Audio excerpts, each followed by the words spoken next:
How to fix Microsoft Store error code 0x80004003 on Windows 11 tenths. To fix Microsoft Store error code 0x80004003, try 1. Change date and time settings. 2.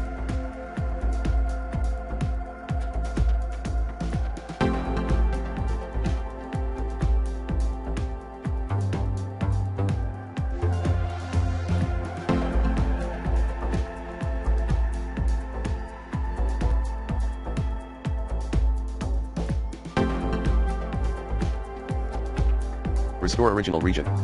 3.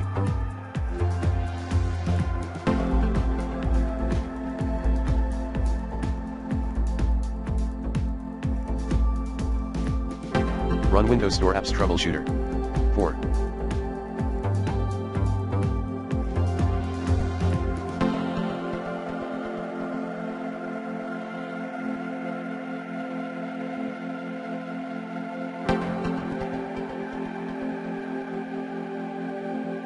Reset Microsoft Store cache via wuse reset.exe.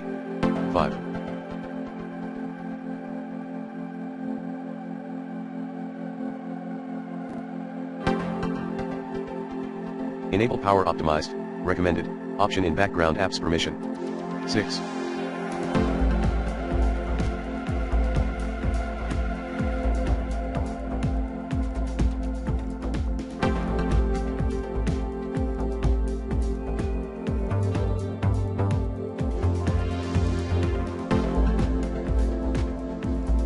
Repair or reset Microsoft Store.